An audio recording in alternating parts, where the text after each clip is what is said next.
Like you saw after game 3, I think Book went like 15 to 25 or something crazy. And we all said like, okay, but can they do that again? That's how narrow their path to victory is, that they're going to need performances like that from Book and KD. Well, tonight, 36 points from each of them on 11 and 19 shooting from KD, 14 of 18 shooting from Book. I just texted y'all the stat, 34 of 43 from Book in his last 2 playoff games. This is some unreal shit, Tyler. Are you just like injecting this shit into your veins at this point? Bro, we are seeing a postseason run for the ages from Devin Booker. Since the playoffs started and on fucking that second week in April, he's been the best fucking basketball player on the planet. It's just been surreal to watch. I want to personally apologize though to Landry Shamet. Because I have been talking. He said big Shamet. He apologized and missed. I want to apologize. You don't give a fuck about that nigga, dog. To Mr. Landry, Mr. Shametti.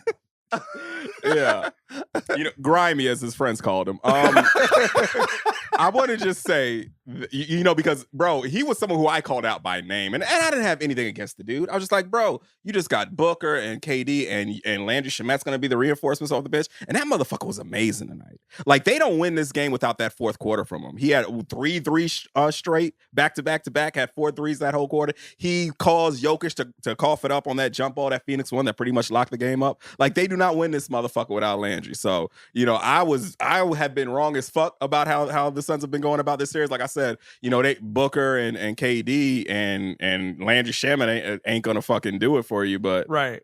They did it tonight. So Landry Shamet, 19 points in 30 minutes tonight. Huge lift for him, as Tyler said. Did you hear the interview with Book after the game when they brought up, like, hey, you have guys who haven't necessarily played the most who are stepping up? And Book, I mean, I respect the alpha dog mentality, was like, hey, we playing with me and KD. Guys are getting open looks. Like, you know what I mean? Like, you're an NBA player. All you got to do is step in an open shot and make the shit. But like, in response to that question, his response was about KD's gravity, basically, but this is what we've all talked about, man. Like, you can't be in a better situation as a shooter than to have 2 other scorers that can draw double teams on your team, because there's not that many guys on the defense if they're trying to double 2 other dudes. You know what I mean? So shout out to Landry Shamet for sure. But I think seeing KD and Book press it the way they have these last 2 games, I think all 3 of us didn't know if they had that button. And the way they done this shit shout out to Monty Williams for sure, but they're playing this shit through the eye of a needle, man. I mean, that as insane as it is to look at this stat line, that shit feels repeatable.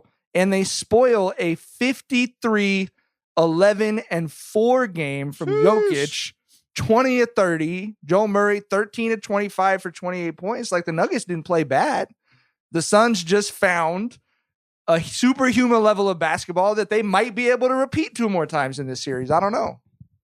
Yeah. I mean, you have to wonder though, like, when is the gas going to run out on KD like we've seen, in previous series? But does it fucking matter if Booker has just leveled up so much? Right, like so if the gas runs out on KD and he only gives you 25, Booker's probably going to give you fucking 42. You know what I mean? Like, I don't know, man. I mean, they called it pedestrian. They called right. the 36 points pedestrian on the broadcast.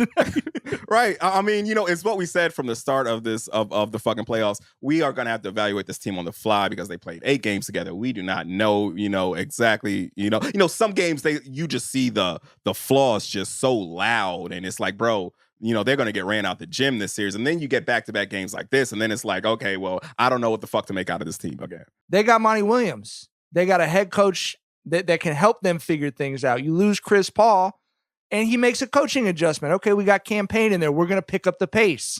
We're going to get up the court faster. Is Campaign Chris Paul? No, but we can use his skills in a complementary way to these other guys, and it's been refreshing to see a move like that. I do, before we get off this game and talk about maybe a lack of head coaching in another series, we have to talk about the owner. Who's the Suns owner? Is it Matt Ishbia? Yeah, something like that. You're this right, motherfucker, even if you're wrong, nigga. I don't know. I don't know how to pronounce that. Go ahead. Stood up. He's got the basketball on the sitting courtside. It bounces over to him. He holds it up in the air like he's playing keep away. Jokic is snatching the shit out of his hand and then gives him a little forearm shiver to put him back in his seat. They teed Jokic up, but Chuck just said it on Inside the NBA. Like, if that's any other fan, they toss that dude out of the building, bro. You can't just play keep away with the basketball with the 2-time MVP, you weirdo. I'm just annoyed at the flop because this dude grew up he is a 45-year-old dude from Michigan. You hear 45-year-old hoops fan from Michigan, you know this motherfucker grew up on the Bad Boys, right? This motherfucker grew up on the Bad Boys and you out here flopping, bro. Come on, man. They should from a Russian. From a Russian. You gotta do what you gotta do to win, brother. You know what I mean? But yeah. To go for the team. I'm fine with Jokic getting a fine or whatever. It ain't my motherfucking money, but if no suspension, we do not need that shit, bro. Please. Because the rule book says if any like contact with a fan is an automatic suspension, and where are they going to draw the line there when they interpret that? He can't be a fan if he didn't get suspended for that shit. You know what I mean? That's crazy. Yeah. That would be the nastiest shit ever if they suspend Jokic. That would be truly the most agenda-driven, nasty shit of all time. I would lie about how I'm done with this league if they do that. Republican round ball for real, nigga. But also, man, like you're the owner, NBA guys like to sit on the court instead of in the suite. I get it. I'd rather sit on the court instead of the suite too. Don't get into shit come on, man. Like, what are you doing? And you're right, man. He flopped like a motherfucker too. That was the softest shit ever. You trying to get him thrown out, bro? For real? Yeah, come on. You the owner of the squad and your ass on the floor. Get your weak ass up, dog. Your dusty ass on the floor, dog. Come on, man. Have some fucking pride. You richer than any motherfucker in that building. Damn, acting like a bitch. Acting like a bitch.